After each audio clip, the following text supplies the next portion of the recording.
एक बार दुख हुआ, एक बार कष्ट हुआ, घर में कोई संतान नहीं है। वैसे दुख रोजाना होना चाहिए था, फिर एक ही बार दुख का एक हुआ।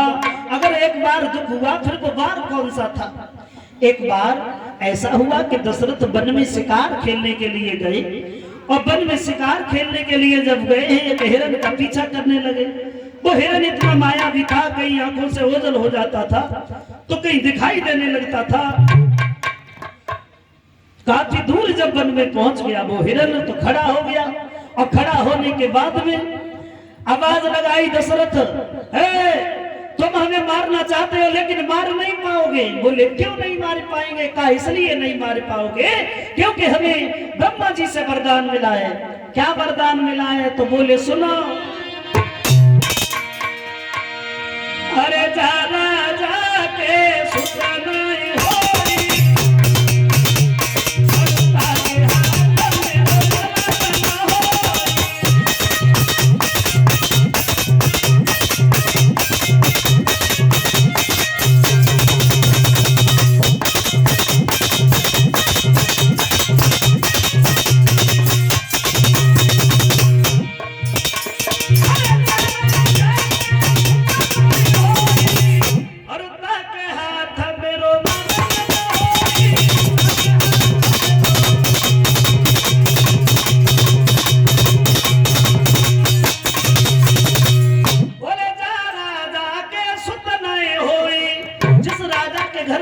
संतान नहीं है दशरथ, उसके द्वारा हमारी मौत नहीं हो सकती।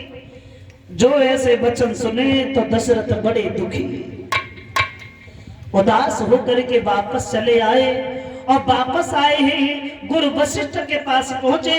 चेहरा मलिन देखा है तो गुरु वशिष्ठ ने सवाल किया, क्या बात है दशरथ? रो रहे हो तुम?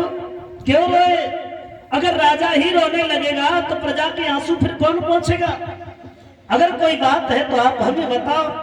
दोनों हाथ जोड़े जवाब दिया, गुरुदेव क्या हमारे घर में कोई संतान नहीं होगी? बोले ऐसे काहे को पूछ रहे हो? बोले हम तो पशु पक्षी भी हमारा अपमान कर रहे हैं, ऐसी जिंदगी से तो मर जाए तो भला है। जवाब दिया है दशरथ, किस्मत से ज्यादा और समय से पहले कुछ नहीं होता है।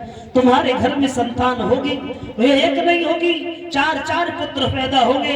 बोले कब होंगे? जब मर जाएंगे तब होंगे। शरीर पे चौथा बनाने में लग गया। बोले तसल्ली रखो। तुलसीदास कहते हैं, बोले ही वशिष्ठ दशरथ किधर हूँ धीरा, हरे हुई सुतता।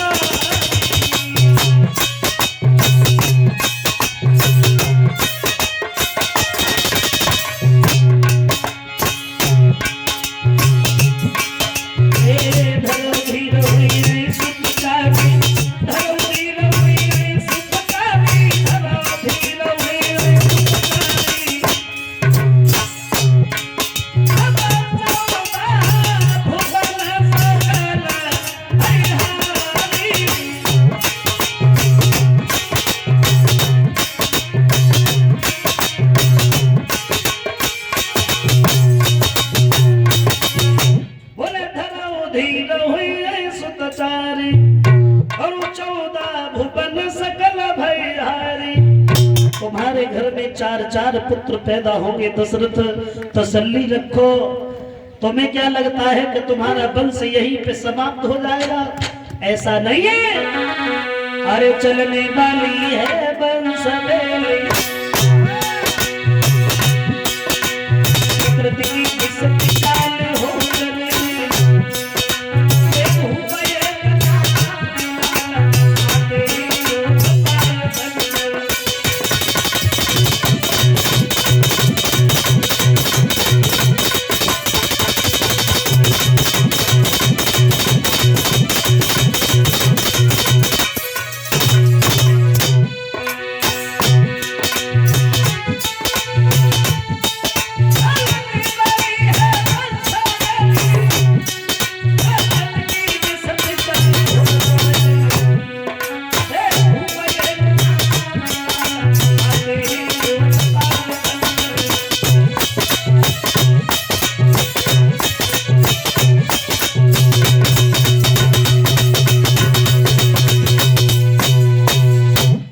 वरदान दिया है दशरथ तुम्हारे घर में संतान होगी।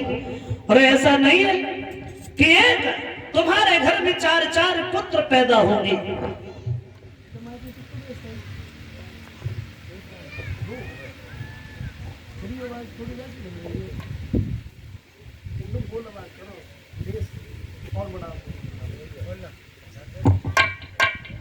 और उसी समय अंत में नतीजा ये हुआ है, महाराज दशरथ ऐसे वचन जब सुनेंगे और वचन सुनने के बाद में नतीजा ये हो गया, धीरे धीरे जब समझाया है कि ऐसे तुम्हारे घर में संतान नहीं होगी, संतान तब होगी तुम घर पे पुत्रेष्ठ यज्ञ रचाओ। उन्हें कौन करेगा? कहा इसके लिए श्रृंगी ऋषि को बुलाओ।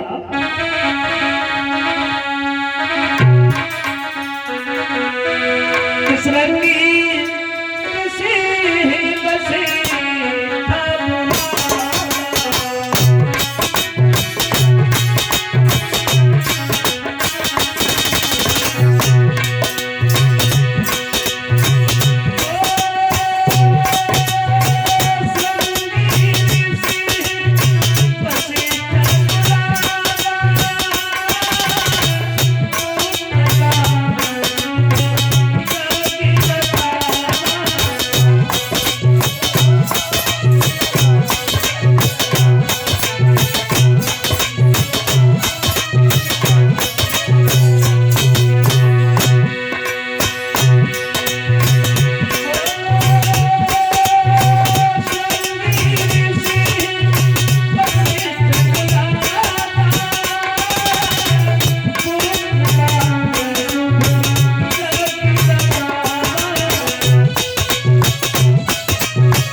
श्रृंगी ऋषि आए और श्रृंगी ऋषि ने आकर के यज्ञ किया आंगन में, तो उस यज्ञ कुंड से अग्निदेव प्रकट हो गए। खाली हाथ नहीं थे, उन अग्निदेव के हाथ में एक खीर का पात्र था, एक हवी का कटोरा था और वही खीर लेकर के दशरथ को दी। दशरथ उस खीर को लेकर के महलों में गए तो तीनों रानियों के लिए खीर का बंटवारा किया। कैसा बंटवारा किया? बोले बड़े भेदभाव से। तुलसीदास कहते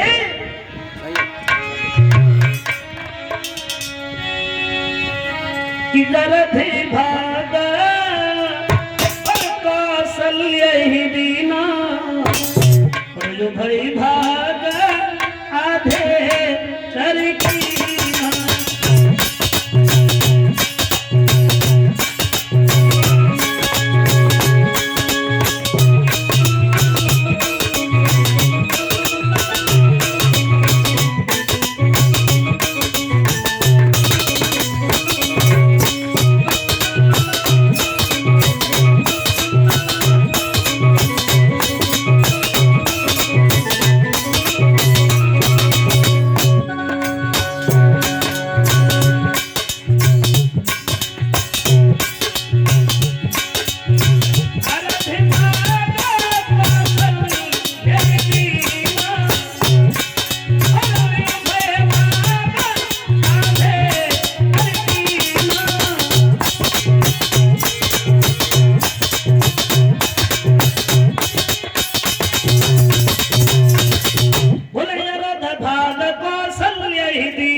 उस खीर से 2 भाग किए, एक भाग लेकर के कौशल्या को दिया है, एक भाग रह गया, उससे फिर 2 भाग किए, एक भाग सुमित्रा को, दूसरा कैकेयी को। मन में विचार कर रही हैं कौशल्या, इतनी खीर महाराज हमें दे गए, इतनी तो मैं खा भी नहीं पाऊंगी, हमसे छोटी सुमित्रा और कैकेयी है, उन्हें ज्यादा मिलनी चाहिए। तो उन्होंने फिर अपनी खीर से 2 भाग किए, एक भाग सुमित्रा को न दे करके कैकेयी के पास भिजवाया। कैकेयी के पास में जब 2 भाग पहुंच गए, मन में विचार किया है कि इसे मैं भी नहीं खाऊंगी। उन्होंने वही खीर लेकर के सुमित्रा के पास में भिजवा दी। सुमित्रा के पास में 2 भाग, कैकेयी और कौशल्या के पास में एक भाग पहुंच गया। तीनों पत्नियों ने जब वो यज्ञ वाली खीर खाई तो खीर खाने से ही तकदीर बदलती हुई नजर में आई। अब तो घर में तीनों पत्नियां गर्भवती हैं। दशरथ बड़े मगन हैं। अरे कहाँ तो हम एक एक पुत्र के लिए परेशान थे। धीरे धीरे धीरे धीरे 3 पत्नियों से 4 पुत्र पैदा हुए। खीर खाने के 1 वर्ष के बाद में 12 महीने के बाद में कौशल्या के घर में भगवान का अवतार होता है। उसके 1 दिन के बाद में कैकेयी के घर में एक बच्चे ने जन्म लिया। फिर सुमित्रा के घर में 2 पुत्रों का जन्म हुआ। दशरथ अरे बड़े खुश हैं दशरथ। अरे दशरथ घर जन्मेला और श्री राम अयोध्या खुशी मनाई।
राम के अवतार की खुशी में देवता देवियां भेष बदल बदल करके और उस बधाई में सम्मिलित हुए।